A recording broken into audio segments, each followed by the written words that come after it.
I walk around and I think, I'm a nice guy, you know, I am a nice guy. I don't go out of my way to hurt anyone. In fact, I more often than not, I'm quite generous, and I like to think of myself as a pleasant guy that likes people. I'm very gregarious, and, you know, I'm a nice guy all round. But that's not the whole story, is it? We've all got hidden little bits that there's something about us. None of us are perfect. And, you know, whether it's that you have a big problem with your family over the years, or whether it's that you know that you've upset people and maybe even not really been that remorseful about it. I've broken hearts, and I know in the past I've kind of done some pretty nasty things. Now, the whole point of a subconscious in many ways is to like stick that somewhere and kind of forget about it so you can get on with your life. And the thought of going there and knocking on doors and opening them up and seeing what you're really like, even though you think you're nice, no, actually, let's take a deep look, Bruce. Let's check you out. Let's really see. Are you so nice? Are you as nice as you say? It's just a few words. Are you? You know, is this true? Imagine what that must be like. And all these things whereby suddenly, you know, you just get on with your life normally, and then suddenly, no, you really see who you are. Well, I'll tell you something. No matter how nice you think you are, that's a scary thing.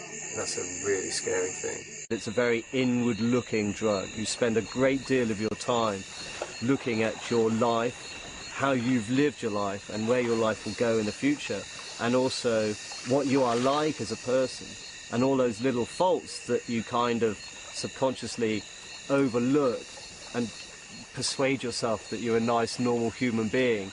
But when you actually unlock all those doors and clear all the foliage and you take a deep, strong, hard look at yourself, then maybe you might come up against something and realise that you're not the nice person you thought you were. And that is the biggest worry. There's no denying that's the one thing. Now, I'd like to say here and now that I truly do believe that I'm a nice person, that I'm not hiding any massive flaws, and I'm not... I've got no misdemeanors over the years that I'm massively guilt-ridden about, any more than most people.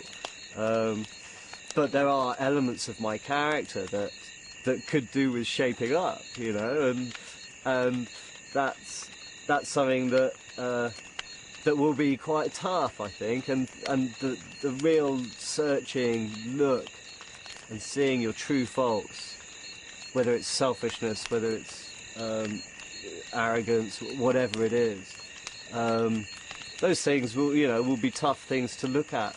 You know, full face, frontal, just take a look at yourself is quite daunting, there's no doubt. The trip slowly builds. Lights and shapes seep into my mind as I lie on the earth floor. Powerful visions of childhood return, of past misdemeanors, things I've hidden away in my subconscious. I begin to have out-of-body experiences, sometimes even occupying the consciousness of others, feeling the pain I am causing them. I understand that every action has an effect. Everything we do has consequences. I see the earth as a vast living organism, of which I am only a tiny part. A lot of it is to do with memory of youth. And some of it very vivid, and some of it stuff that seems clearer now a memory than it ever was before. A great deal of my early visions were about wrongdoings, and the really fascinating thing was seeing the error from the viewpoint of the person that it had been done to. And so that meant that suddenly I was feeling the pain that I had been giving from the other side. It is a vivid, disturbing and profoundly humbling experience.